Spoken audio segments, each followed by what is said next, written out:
Vida íntima. Un encuentro con la vida. La escena íntima. La trama de los sueños. Tus mitos. Tus secretos. Tus palabras. Tu vida.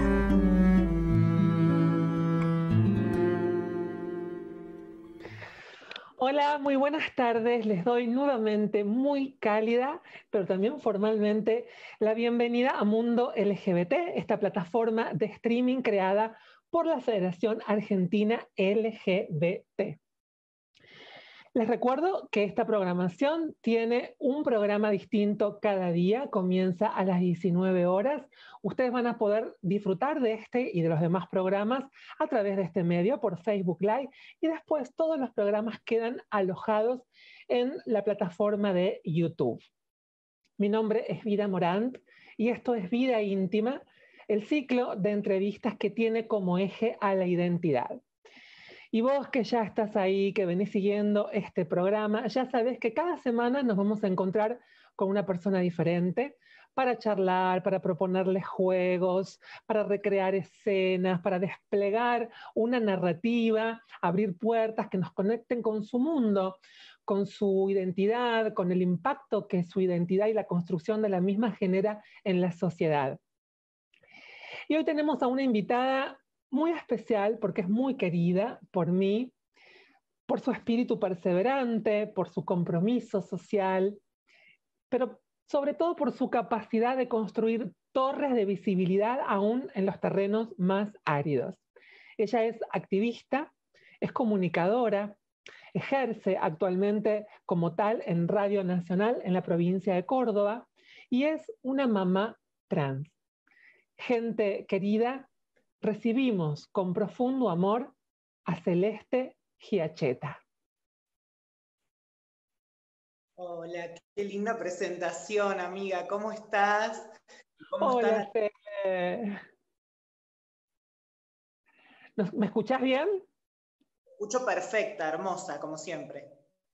Bueno, vamos a meternos de lleno en este juego sobre la identidad, sobre tu mundo interior, sobre las vicisitudes de nuestro transcurrir y demás.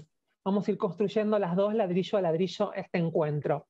Y ya es un clásico de este programa empezar a indagar lúdicamente sobre los rasgos de la personalidad que según la psicología del subte, del tren, del bondi, podemos pensar a partir de algunos rasgos. Por eso, oficialmente te preguntamos aquí en Vida Íntima, Celeste Giachetta, ¿qué llevas en la cartera? Pero antes de contestarme, vamos a dividir en dos tiempos diferentes. Vamos a describir la cartera de Celeste antes de la maternidad y después nos describís la actual. Dale, me parece muy bien. Vos sabés que creo que va a hablar mucho de mí, es que casi no uso cartera, uso mochila. Ajá. Yo eso siempre lo asocio en esto de no querer dejar de ser adolescente nunca, ¿viste? Mochilera toda la vida y en la mochila llevo de todo. O sea, mi mochila barra cartera, porque normalmente es lo que uso para todos lados. ¿Y qué llevo? ¿Qué no llevo en realidad? Una agenda siempre, porque me gusta mucho escribir y normalmente me dan ganas de escribir cuando estoy en los lugares menos esperados, como en un colectivo o a veces haciendo algún trámite o algo, entonces llevo mi agenda. Perfume, soy fanática del perfume. Ajá. Entonces, y los voy cambiando, depende del día, voy cambiando. ¿Hay también algún rasgo de personalidad en el tipo, uy, esto es un vivo, esto es un vivo? Un atentado. ¿Hay algún rasgo de la personalidad también en el perfume, de acuerdo a las fragancias, si tiene componentes cítricos, si tiene componentes más dulces? Sí, vos sabés que oscilo entre el dulce así de sentirme, acá vengo yo y que sienta todo el mundo, al perfumito más como naif, te diría, así como muy suave, ¿viste? Como que oscilo entre esos dos polos. Y bueno, llevo mi cosito, mi neceser de maquillajes también, aunque a veces no lo uso, pero me da seguridad saber que están ahí. Alcohol en gel, por supuesto. ¿Qué más llevo? Hojas sueltas de todo tipo, porque soy un despiole. Entonces imprimo cosas o tengo cosas del trabajo y las llevo así sueltas adentro de la cartera, sin mucho orden, la verdad que eso no tiene orden. Y caramelos, eso también. Esa es previa a la maternidad. ¿Y en la actual? Y en la actual todo eso, y le sumo la babita, muchas veces del gordo. Él tiene su mochilita, pero bueno, no le alcanza, así que normalmente yo lo que llevo es la babita y juguetes. Sobre todo las ranas le gusta, así que bueno, le gustan las ranas. ¿Qué te parece que es lo principal del interior de esa mochila, tanto la de antes de la maternidad como la actual, que cuente más sobre vos? Si tuvieras que elegir o recrear algún elemento de esa mochila que vos sientas que eso cuenta y define algo particular de vos, de tu esencia. Y sin duda la agenda, porque ahí yo escribo muchas cosas que no siempre son las que publico, sino son pensamientos o cosas que a veces, nada, quedan en el diálogo interno, ¿no? De una, pero que tengo esa necesidad de ponerle palabras, quizás por esto de comunicar, ¿no? Y necesidad de eso, de sacarlo afuera. Y bueno, y aparte que ahí anoto de todo, desde, la tengo separadas como de la parte laboral hasta, te diría, como una especie de diario íntimo, si se quiere, donde ahí sí es más frases, a veces escribo cuentos, lo que se me ocurre que uso o no para publicar después. ¿Conservás esos escritos después cuando se te terminan los cuadernos o las agendas? Con esto lo que estoy preguntando, ¿eso de conservar recuerdos? Sí, tengo una caja con las agendas que usaba en el secundario, de hecho. Así que... Y en esa caja podemos encontrar algo imprescindible para narrar tu identidad, por ejemplo, entre toda esa caja de recuerdos que pueden ser las agendas u otras cosas.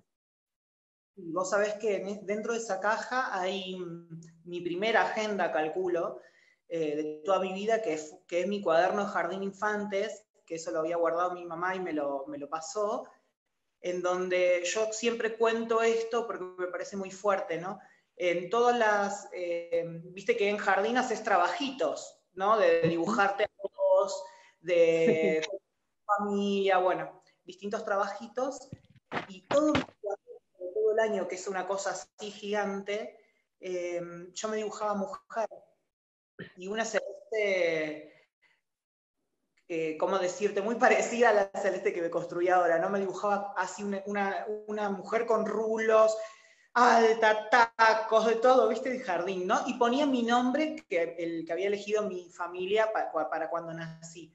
Entonces ahí me parece que eso habla mucho, ¿no? De quién soy y a la vez también de nuestra identidad, porque yo no problematizaba mi identidad.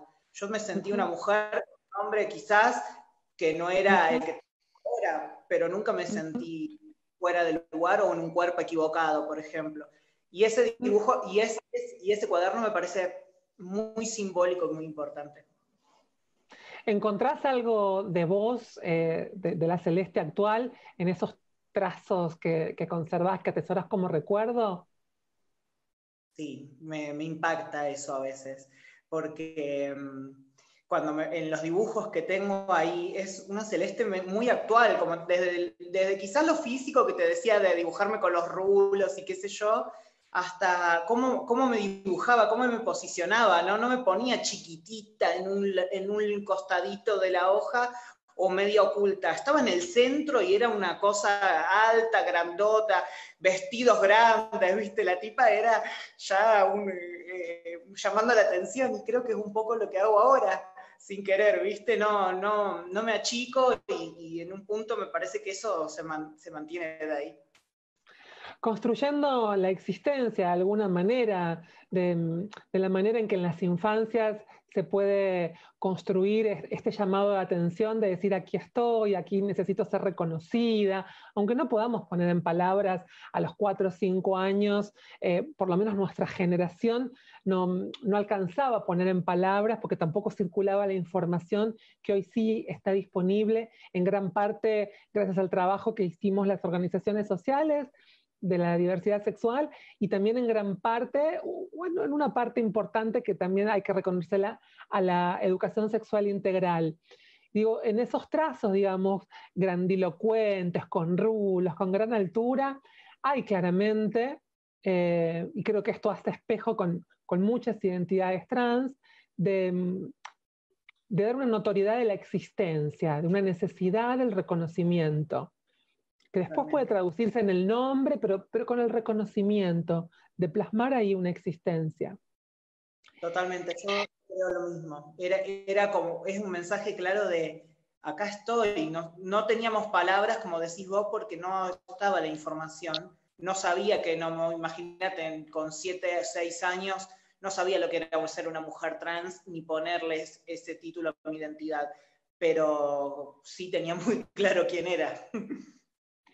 Celeste, vivís hace ya varios años en la provincia de Córdoba, pero naciste en la provincia de Buenos Aires, ¿verdad?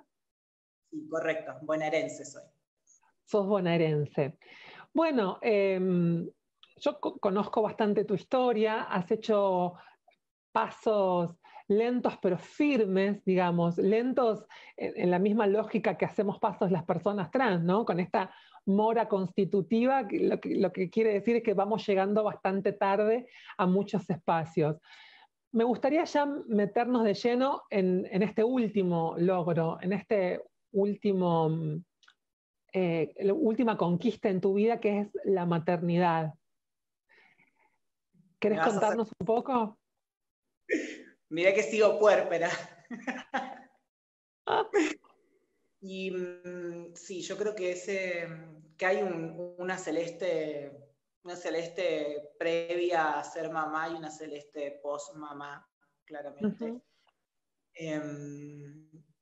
Y cuando nació Luan, yo le escribí una carta que me parecía como muy pertinente porque pasó algo muy loco con el nacimiento de Luan. Acá en la provincia somos la primera pareja trans en gestar un hijo. Y bueno, la verdad que fue toda una revolución, incluso mediática, en la que nosotros tuvimos que como ir poniendo frenos, ¿no?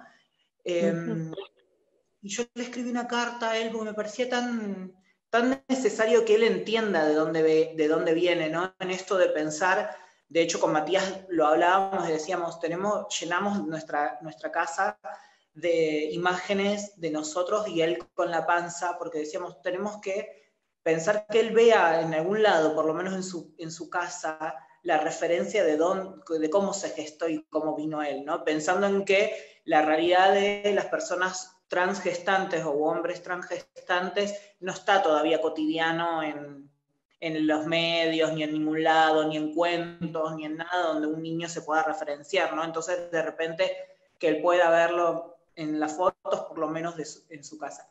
Y en eso que le escribía, yo le contaba, o lo primero que me salió era todos los no que había recibido, ¿no? Y le contaba, bueno, a tu mamá le dijeron que no iba a ser una mujer nunca porque había nacido de otra manera.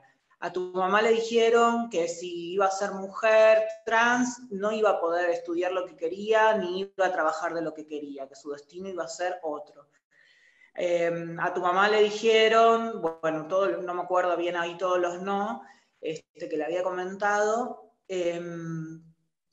y bueno, uno de ellos también me dijeron que no iba a poder tenerte a vos, porque nosotras estamos vetadas del amor y de la familia, ¿no? De la construcción de una familia y de la construcción del amor digo, entre lazos, ¿no? Pareciera que el vox populi es que nosotras tenemos que estar de alguna manera destinadas a lo clandestino o al oculto.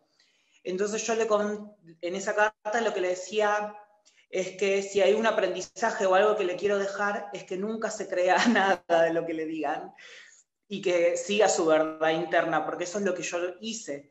Y le contaba, tu mamá sí hizo su cambio de DNI y hoy es una mujer y siempre lo fue. Tu mamá sí pudo estudiar, tu mamá sí te tiene hoy en brazos. Y bueno, eso era como le decía, es como que quizás la herencia más grande que te pueda dejar, ¿no? Decir, seguí vos tu destino y construílo, porque por más que te digan que no se puede o demás, cuesta un poco más, pero sí se puede.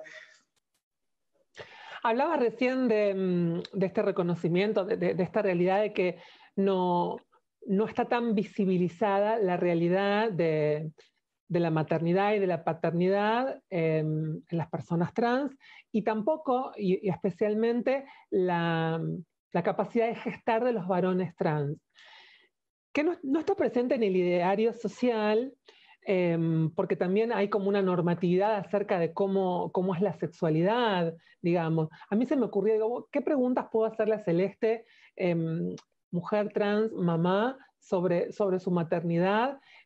Difícil para mí porque, digo, cuando ya tenemos una mirada ya entrenada y facilitada. Y hoy qué difícil no a caer en el eco de las preguntas que haría Mariano Yudica, por ejemplo, ¿no?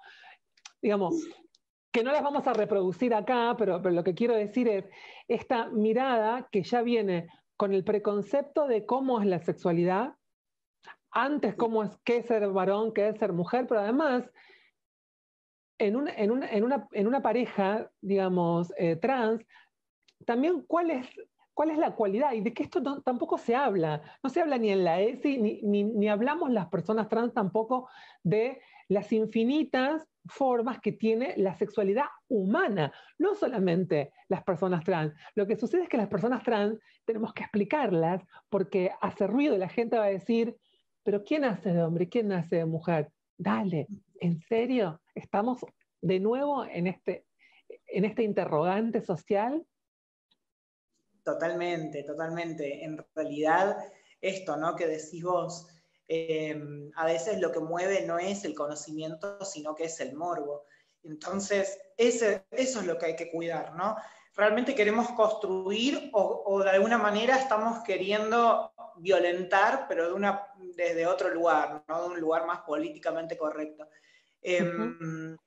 Sí, la verdad que tal cual, a nosotros nos hicieron nos han llegado a preguntar hasta, y bueno, ¿y cómo hicieron para tenerlo Luan? ¿Qué es inseminación? En realidad estaban queriendo preguntar otra cosa. Y a mí eso, el programa ya directamente me ponía de muy mal humor, porque me parece que por ahí no pasa, ¿no? Esto de la construcción y de tener que salir un poquito de los estereotipos donde ponen a la sexualidad y donde ponen también a las mujeres y a la diversidad, ¿no? Porque la sexualidad sigue siendo un patrimonio patriarcal y machista, ¿no? Donde la sexualidad heteronormada, pero además machista, es la permitida. Y las otras sexualidades debemos ir con piecitos de algodón y de alguna manera siempre suavizando nuestra sexualidad, como, viste, no podemos hablar plenamente de sexo sin que se nos ponga en un lugar chabacano o morboso, ¿no? Y sin embargo, otras prácticas sí tienen ese permiso. Y bueno, eso es lo que me parece que está como mal, ¿no? En un punto. Realmente hay que también deconstruir lo amoroso y lo sexual, porque no solamente los heterosexuales viven la sexualidad plena, ¿no? O la heteronorma o el patriarcado. También las distintas sexualidades posibles tienen que tener el mismo acceso y permiso de vivirla. Sí, estamos quizá haciendo el trabajo que no hicieron el resto de las orientaciones sexuales, que es dar cuenta de que la sexualidad tiene prácticas tan diversas y tan subjetivas como personas existen y están inscritas en la cultura y en el lenguaje. ¿no? Como decíamos antes, la diferencia es que nosotras y nosotros, las personas trans, tenemos que dar cuenta porque somos interpeladas, porque somos interrogadas, porque hasta se nos pregunta, bueno, pero ¿para qué se hicieron trans si van a terminar haciendo esto? En lugar de vestirse de rosa, de dejar ser la parte del enchufe a la que le tienen que... ¿Para qué hicieron tanto lío? ¿Para qué hicieron tanto lío? Vos sabés que eso nos preguntaron en ANSES cuando quisimos tramitar la asignación por embarazo, en el caso de Mati, que estaba desempleado. Todavía estaba empleado y bueno, como pasa con los cuerpos gestantes, viste que sufren un poco la persecución laboral por esto de las licencias y demás. Él estaba en una pasantía y la empresa finalmente no le renovó como había prometido el pase a empleado, digamos, así que se encuentra desempleado en el medio del embarazo.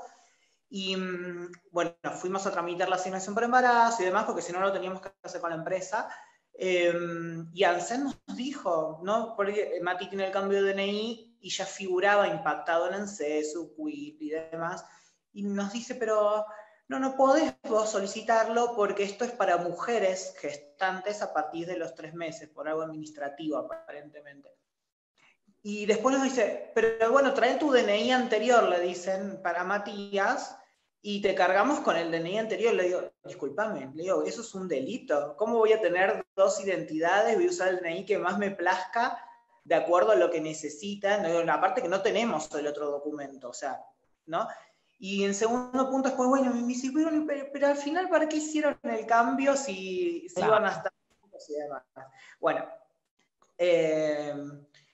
esas cosas, como decís vos, son las que tenemos que lidiar las personas trans.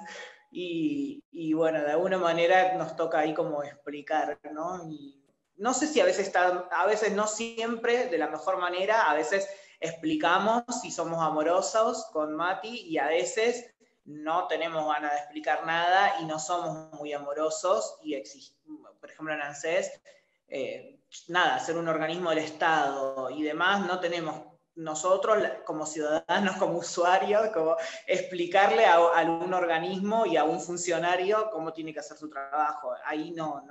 Eso ya me parece que es como va por otra vía y le compete a otras personas.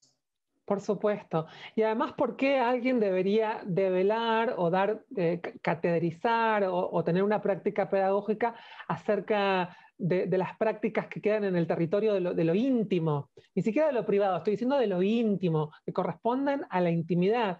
Por eso reflexionaba con vos, amiga, de que las personas trans, de alguna manera, estamos siendo interpeladas cruentamente sobre las prácticas, como si fuéramos las únicas subjetividades que tuvieran algo del orden de la rareza, digamos. A nosotros se nos pregunta, pero el resto de las personas no se las interpela sobre esto, digamos.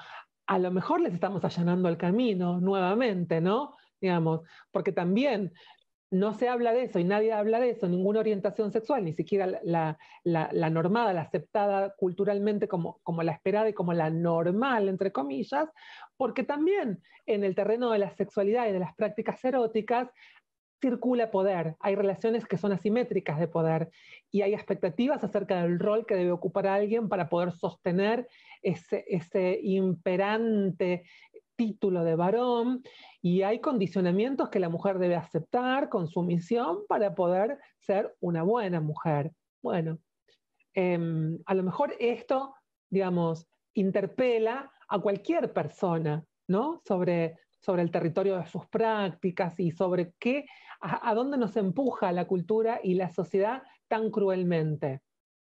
Pero absolutamente, yo siempre creí que nosotras las personas trans, de alguna manera, sin quererlo, simplemente somos un aporte muy necesario en la deconstrucción del género, ¿no? Y en la reconstrucción de una sociedad no patriarcal, porque somos el ejemplo audiovisual y en carne viva de lo que es, liberarse de los patrones del género y de la reconstrucción, ¿no? de un género digamos, no heteronormado o patriarcal o machista o como lo queramos definir, ¿no? De alguna manera sí, allanamos un montón de veces el camino. Nosotras problematizamos si realmente el género tiene que ser biológico o no. Nosotros problematizamos con nuestra propia biografía nos damos cuenta los privilegios que es estar de una vereda o de la otra, porque cuando automáticamente vos exteriorizás tu género y empezás a vivir como siempre lo fuiste, pero de una manera más visible, te das cuenta también de todos los privilegios que tenías cuando te creían del otro bando, digamos, ¿no? Porque eso yo siempre lo planteo. Y me doy cuenta, ¿no? Mi voz dejó de valer desde que soy celeste. Tengo que decir 8 veces las mismas cosas en lo laboral, por ejemplo. Tengo que cuidarme 5 veces más cada vez que salgo a la calle. Estoy expuesto a un montón de otras cosas que antes no, y creo que esto no queda en la teoría, lo puedo decir digamos, fehacientemente, porque lo vivo en carne y hueso. Exactamente. Y como vos decís, hay como una narrativa sentada en nuestra biografía que hace estas cuestiones del llegar tarde, ¿no? Y del llegar tarde y cuando llegamos, no llegamos gratuitamente y no llegamos con el cuerpo liviano y fresco, sino con un montón de heridas y con un montón de desgaste y con menos tiempo también para poder desarrollar o disfrutar las cosas que alguien por ahí ni se planteaba, ni tuvo que organizarse, ni generar ninguna conquista social, ningún movimiento para alcanzar una conquista en su vida. Hay una lucha especial que vos también das en el ámbito de tu profesión como comunicadora. En el programa anterior estuvo Julia Mengolini, estuvimos hablando de esta problemática del tratamiento que los medios en general le dan a la diversidad sexual, a la identidad de género y demás. Bueno, fue medio controvertido, ¿no? Porque ahí Julia reflexionaba en el programa algo que es interesante aclararlo, ¿no? Y yo decía, bueno, pero no, ¿qué tiene que ver con quién se acuesta la persona o qué práctica sexual lleva adelante para estar en los medios? Bueno, no vamos a reducirlo. Mira, me ahogo de la furia que me da. No vamos a reducir una identidad sexual, una identidad de género, al ámbito de la práctica amorosa, como decíamos antes, al territorio de lo íntimo, de lo privado, sino que nuestra existencia, nuestra biografía interpela ya desde la visibilidad y las temáticas que puedan abordar, aunque no sean específicamente los temas vinculados a la diversidad sexual y a la identidad de género. ¿Cómo vivís vos esto en tu quehacer cotidiano, ¿no? En el dispositivo? Una persona trans inserta en el dispositivo de los medios de comunicación. Bueno, me un montón de cosas y si me permitís, quiero aclarar, decir algo con respecto a lo que estabas mencionando antes de la entrevista anterior y demás. A mí algo que me hace mucho ruido es esto, ¿no? Cuando hablo de política, de discriminación políticamente correcta, me parece que esto es como un poco el ejemplo, ¿no? El decir, bueno, no, ¿qué tiene que ver qué orientación sexual o qué identidad tengas y para trabajar? No debería haber un cupo. Si eso no importara, ¿por qué no estamos? ¿Por qué no estamos aún hoy en los medios? Si eso realmente no importara. Si realmente no importara si soy trans, ¿por qué recién en el 2020 me tocó ser la primera comunicadora de Radio Nacional en las 49 emisoras? O sea, en todo el Estado argentino. Si realmente no importara eso, creo que, por supuesto, me encantaría que sea así, ¿no? Pero no es así. Me pasó también incluso cuando peleábamos por cupo, y ahora te contesto, ¿no?, lo tuyo, pero aclarar también esto, porque cuando peleábamos por cupo y decimos cuál era la necesidad de políticas de discriminación positiva para incorporar a personas trans, por ejemplo, en el mercado laboral, me pasó acá en particular con una empresa donde la gente de recursos humanos decía, no, pero ustedes se están autodiscriminando, estamos preocupados que ustedes se autodiscriminen. Y bueno, ahí yo, viste, ya no me aguanté más y digo, ¿sabes lo que pasa? Que yo te veo muy preocupado porque no me autodiscrimine, pero no lo veo preocupado cuando mataron a Azul Montoro, acá en Córdoba, y las marchas, las únicas que salimos, éramos nosotras. No nos acompañó nadie más, no nos acompañó usted, no nos acompañó ningún humano de ninguna empresa, no nos acompañó ningún político, porque cuando una travesti es asesinada, la acompañan las otras travestis nada más en la calle. Entonces, ¿cuál es la preocupación? La preocupación es cuando exigimos el acceso a los derechos y de repente problematizamos sus privilegios y empezamos a decir, che, negociemos porque ustedes no pueden tener únicamente todos los privilegios. Ahí sí nos importamos y se preocupan por nosotras, pero cuando estamos siendo asesinadas en la calle, no sale nadie.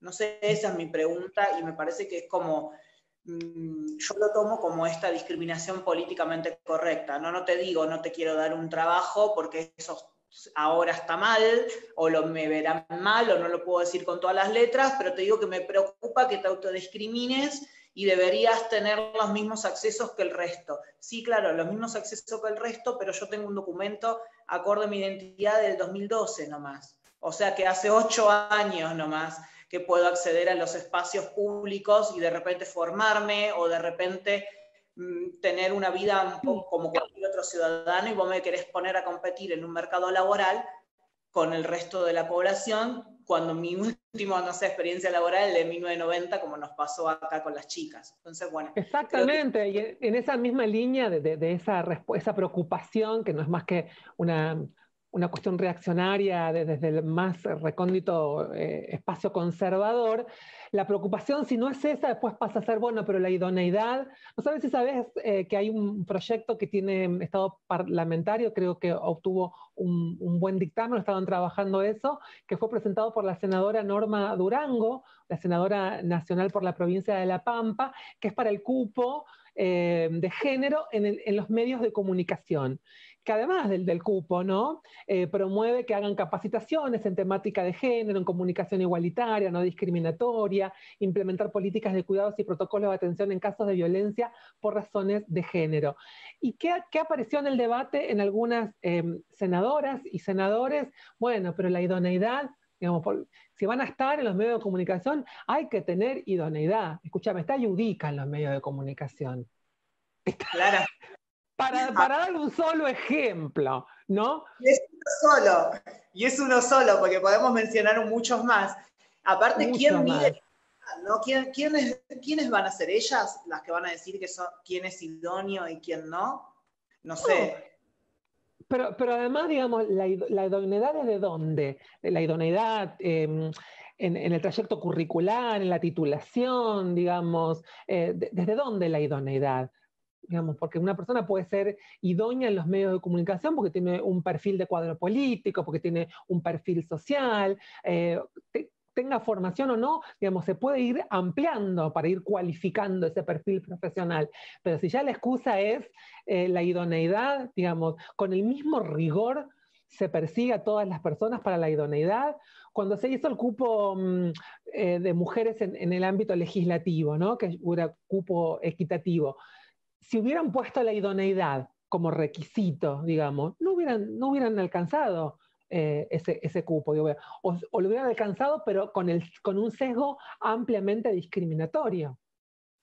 Totalmente, totalmente. Aparte, en eso celebro muchísimo lo que sucedió acá en Córdoba, y en particular, bueno, con lo que vos me preguntabas recién, celebro muchísimo la decisión, ¿no? de Radio Nacional Córdoba y de la que es mi directora, que es María Elena Troncoso, porque casi sin saberlo, creo que no sabía ella que iba a ser la primera incorporación trans de Radio Nacional Córdoba, no lo sabía, perdón, Radio Nacional, sí sabía de Córdoba, por supuesto, porque es la que tiene a cargo.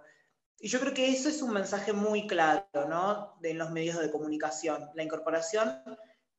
Aparte, que ahí te das cuenta que realmente es necesario la voluntad política y la voluntad de quienes están al frente de decir, sí, necesitamos comunicadoras con otras voces o de otros lados. Y simplemente eso bastó, no hubo ningún análisis más, o sea, la voluntad de querer incorporar y de querer reconstruir y construir una nueva forma de comunicar, ¿no? Con las voces que no están. Hoy no está, por más que hoy acá en Córdoba sí, pero no estamos en los medios, no es la realidad de toda la Argentina, ¿no? Y todavía tenemos que seguir luchando por esa igualdad, y todavía tenemos que seguir reclamando a los medios de comunicación que no se reproduzca el discurso hegemónico nada más, ¿no? Que la posición de los comunicadores no puede seguir siendo la posición hegemónica y heterobinaria, que hay otras diversidades también, y que también son profesionales, porque no únicamente hay un montón de personas profesionales que no tienen acceso únicamente por pertenecer a la disidencia. Complica muchísimo competir con las identidades hegemónicas, porque son las que tienen todos los privilegios y los beneficios. Entonces, eso es un debate re importante, y creo que no es menor que nuestra voz llegue a los medios. Lo mismo pasaba con Diana Surco. También no es menor que ella esté en un noticiero y que esté desde ese lugar. Es una conquista, y si vos me decís si alcanza, por supuesto que no alcanza, ¿no? Es un primer paso, y debe ser un primer paso de un montón de otros que tienen que dar. Lo que sí celebro es que se genere en los espacios de comunicación pública, que sea la TV pública, que sea la radio pública la que nos haya incorporado. Me parece que eso no solo lo celebro, sino que era una deuda en un punto, ¿no? Era una deuda decir, che, sí, nosotros como Estado primero debemos dar el ejemplo de lo que estamos proponiendo. Sí, y además Celeste, pienso también, volviendo para desarticular este pretexto discriminatorio que alega idoneidad, que pide idoneidad, digamos, ahí hay una idoneidad que difícilmente encontremos en otra comunicadora o en otro comunicador que no sea una persona trans, ¿no? Digamos, de las interpelaciones que puede hacer, las lecturas que puede hacer de una realidad, sea como protagonistas a personas de la diversidad sexual o no, pero con esta perspectiva. ¿Qué es la perspectiva de género? Bueno, es detectar dónde hay violencia machista, dónde hay cercenamiento de derechos, dónde lo que no se nombra no existe, y entonces estamos invisibilizando, porque la invisibilidad no tiene que ver solamente con que no estemos, es que no estamos nombradas, o estamos nombradas con un discurso referido, las personas trans y las personas de diversidad sexual, que nos nombra mal, que nos estigmatiza, que nos vincula con cosas horrendas, con discursos realmente muy preocupantes. Esa falta de idoneidad es la que a nosotras nos preocupa. Esa falta de idoneidad que no es de ahora, que es histórica, que lleva más de 40, 50 años en el mundo.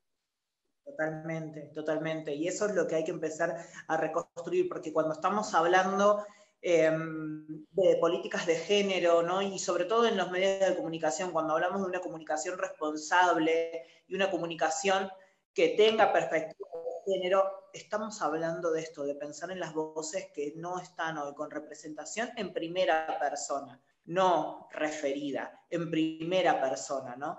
Eso es, cuando yo estoy en un lugar y de repente digo, bueno, voy a trabajar con perspectiva de género, la comunicación de mi espacio, lo primero que tengo que pensar es quiénes no están acá y cómo hago para que estén, cómo hago para que lleguen y sean escuchadas o escuchades. ¿Cómo hago eso? Bueno, de alguna manera quizás la incorporación de nosotras en los medios es un puntapié inicial, y así podríamos mencionar un montón de otras identidades, por supuesto, ¿no? Hay algo que hay unas deudas históricas, no solamente con nosotras, y siempre se me vienen pueblos originarios, se me vienen las mujeres de situaciones socioeconómicas extremadamente vulnerables, pero que tienen un mensaje tan fuerte y tan necesario y tan yo digo que es transformador, porque me ha pasado trabajar muchísimo acá en Córdoba con ellas, y con Mónica Lungo, que es de Alegría Ahora, que es una escuela que alfabetiza a las personas que están en la situación de calle. Y yo digo, esto debería estar en los medios. Esta persona debería estar contando qué está pasando en esta escuela, ¿no? Porque cuando te muestran a las personas no sé, en situación de calle, te muestran el lado de la violencia, como nos pasaba con nosotras, ¿no? Los crímenes, mirá cómo se drogan, cómo esto, nos ponían en ese título a nosotros también, ¿no? Siempre estábamos en los policiales como la prostituta o la narco, no había otra cosa para las trans en los medios. Y yo conocí a estos chicos y trabajamos, y con la Moni nos amamos una vez acá en La Voz del Interior, porque nos encontramos gracias a ese espacio, y digo, che, esto no muestran los medios. La comunicación es selectiva, sigue reproduciendo un estereotipo, ¿no? Te muestran lo que la construcción de esta realidad que ellos quieren, ¿no? No muestran. Exactamente. Estas mamás con los hijitos aprender a leer, y te dicen, yo quiero hoy aprender a leer y escribir. 2020, vida, 2020. No en el 50, no en el 40, 2020, el acceso a la lectura y la escritura, que vos decís, no debería pasar que nadie sepa leer y escribir, porque más hoy, con todo esto que estamos guardados, si no sabes leer y escribir, no hay manera de que existas, básicamente, ¿no? Que te interiorices de lo que pasa. Y vienen con sus hijites y dicen, yo quiero aprender a leer porque quiero leer, mi sueño es leerle un cuento a mi hija. Entonces vos decís, claro, acá hay una deuda, ¿no? Acá hay algo que mostrar también, acá hay un mensaje que contar. Y eso lo sabemos nosotras, porque nosotras venimos de esa calle, porque nosotras venimos de la carencia.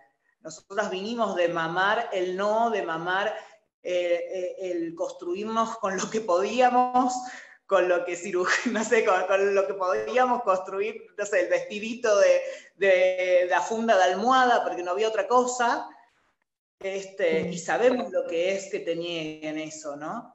Y también, bueno, eso me parece que es la deuda de la comunicación. Pensar en estos mensajes y un periodismo que sea más auténtico, y que muestren otras cosas. Sí, y más coherente y más idóneo, ¿no? Porque vos mencionabas el caso de Azul Santoro, que es una chica trans que fue asesinada en la provincia de Córdoba, que recibió sentencia el año pasado. La ausencia o la poquísima presencia de los medios de comunicación en el seguimiento de ese caso, de ese transfemicidio, pero después están replicándose en todas las pantallas de los medios masivos de comunicación a una Zulma Lobato que fue golpeada, mostrando la imagen ensangrentada, digamos. Pero no hay presencia en el tratamiento previo, digamos, en lo que conduce a que sucedan cosas como esa, digamos, más allá del episodio puntual que le pudieron haber robado como cualquier otra persona. No es cualquier persona, es una persona en absoluto estado de vulnerabilidad, excluida de todo tipo de mercado laboral, de mercado social, y los medios hacen hincapié, digamos, de una manera poco idónea en ese sentido. Sí. Peligrosa, te diría. Peligrosísima. Porque esto de exponer pasó hace poco acá perdón, yo me copo con el tema de los medios porque es como algo que me enerva a veces, pero pasó en enero de este 2020 que había desaparecido una mujer en Capilla del Monte, era estaciones, y vos sabés que antes de que incluso los familiares lo sepan, un periodista de acá de Córdoba de alguna manera había conseguido filtrar información que tenía que ver con la investigación de la causa, y había dado ya a conocer en su programa que en realidad habían hallado el cuerpo, que no estaba desaparecida, quién era el sospechoso, bueno, un montón de datos que primero entorpecen la investigación, pero segundo yo pensaba, digo, ¿cómo podés hacer esto?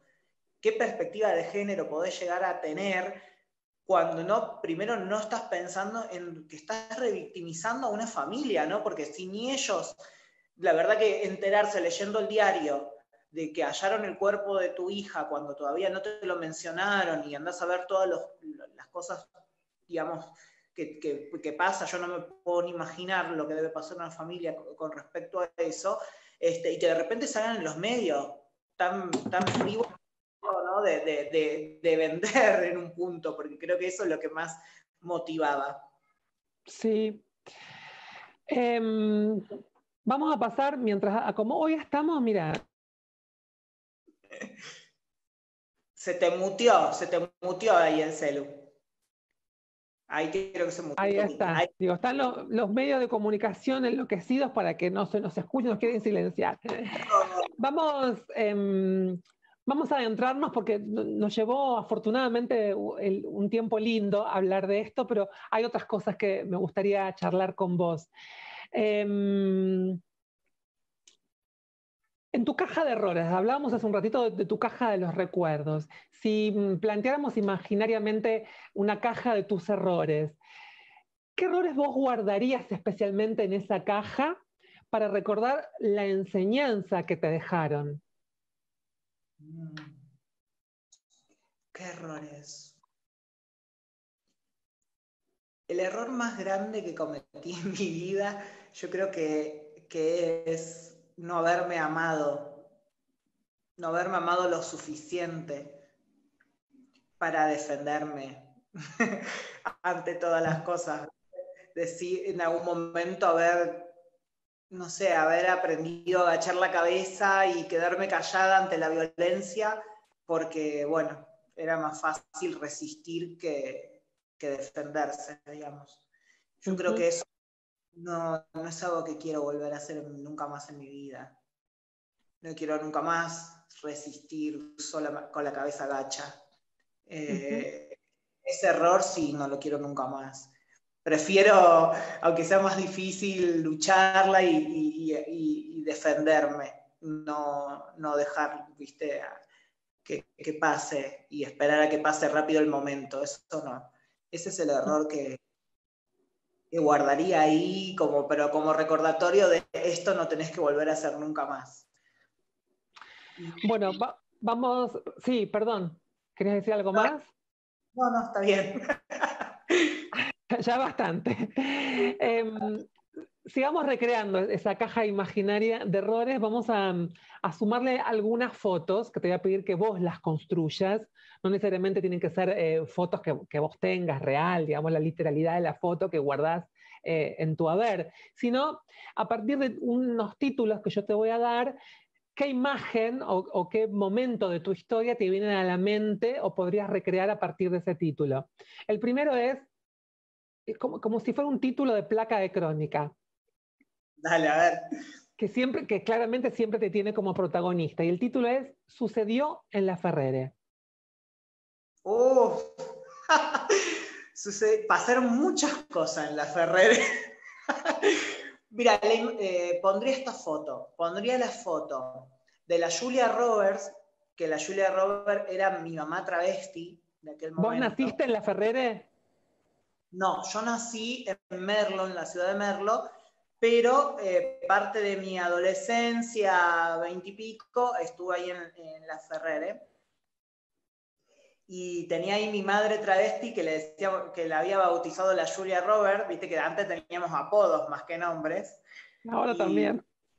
Ahora. Y era igual, era como una Julia Roberts, pero de 2,50 metros. Era igual a Mujer Bonita, pero 2,50 metros de Mujer Bonita.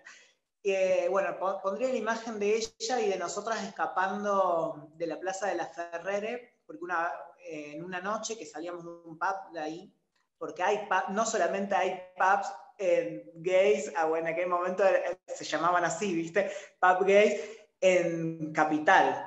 También había resistencia LGBT en el Gran Buenos Aires.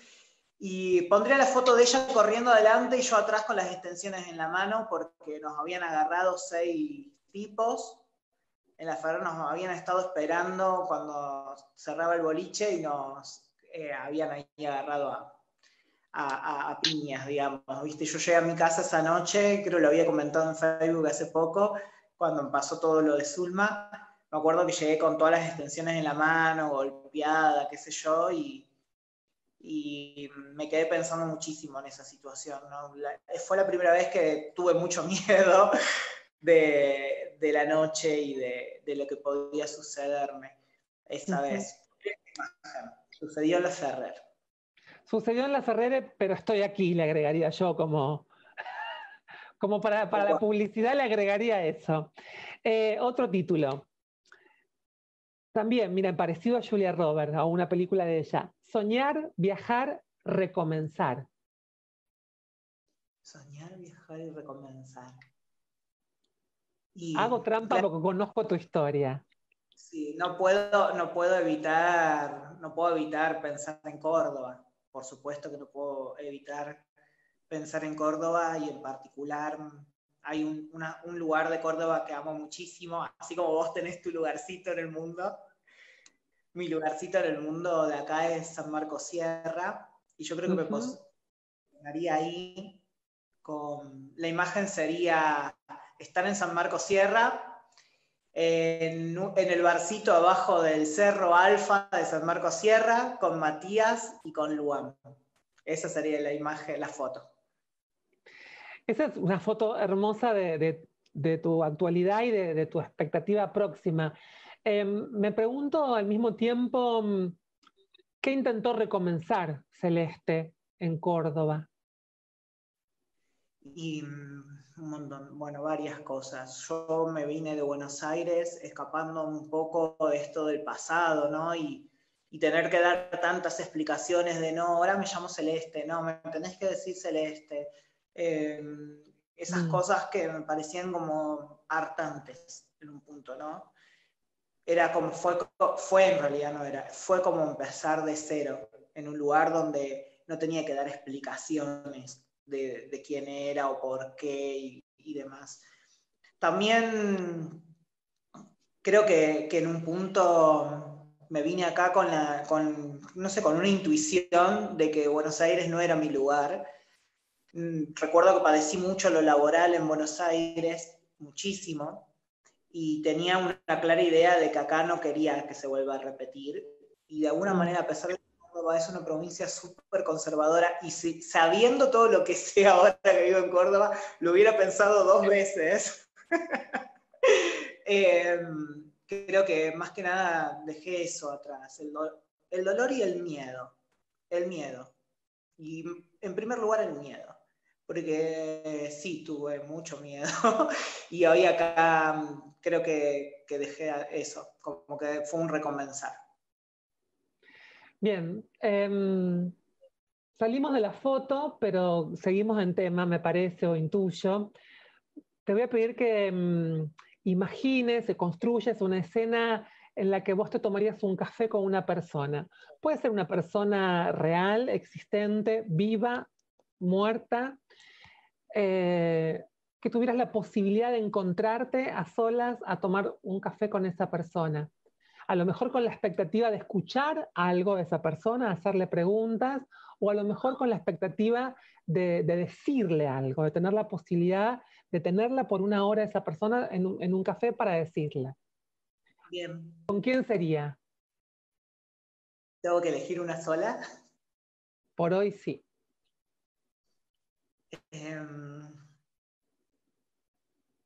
Sin duda, creo que sí, sería mi papá. Con mi papá. Si pudiera tomar un café con alguien, sería con él. Me gustaría, porque él falleció antes de conocer a Celeste, digamos, ya exteriorizada, ¿no?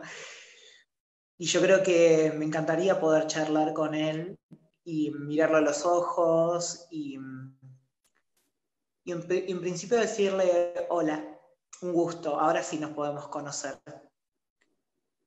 Eso me gustaría decirle, y que bueno, que lo amo, por supuesto. ¿Hay algo que te gustaría preguntarle? ¿Hay una expectativa de querer escuchar algo sobre él? Como, entendiendo esta búsqueda constante que nos abraza a casi todas las personas trans, que es la búsqueda de la aceptación, que no es otra cosa sino una demanda de amor. Totalmente. ¿Qué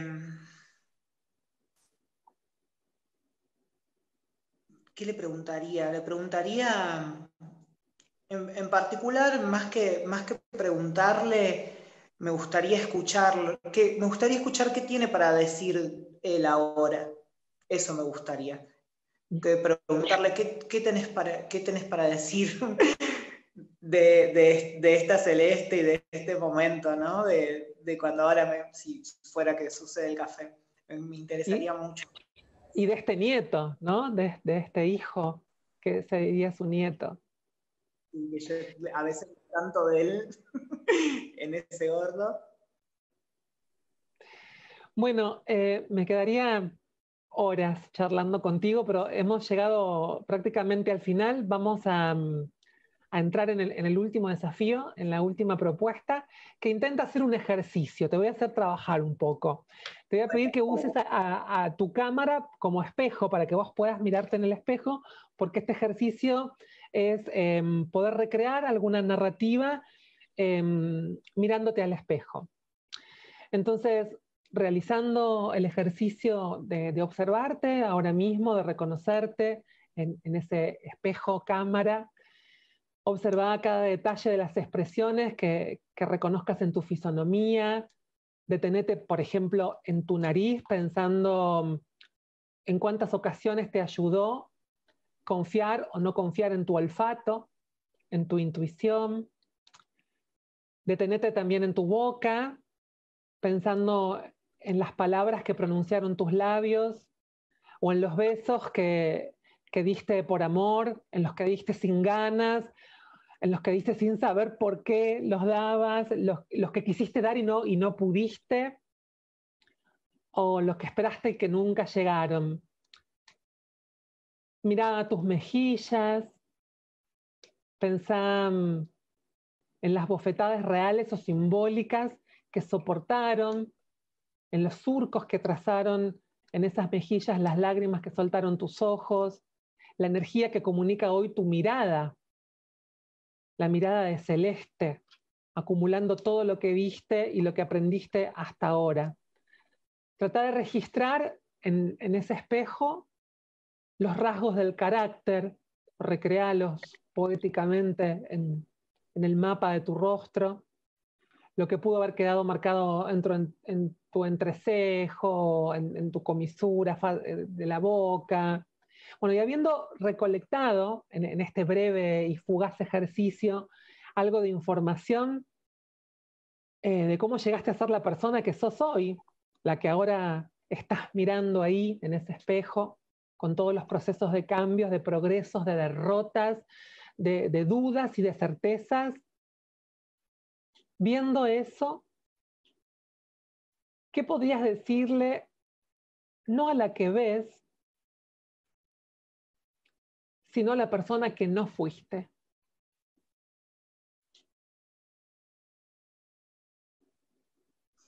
A la persona que, bueno, me vas a Mirate, hacer llorar. mirate. La verdad.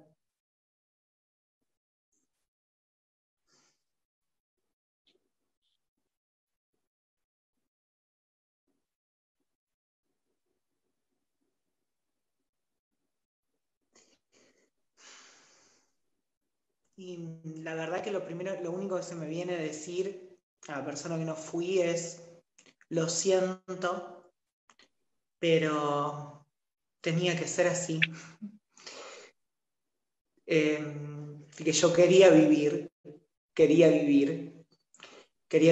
como estoy viviendo ahora, quería sentir como estoy viviendo ahora, y que lo siento, pero esta es la realidad.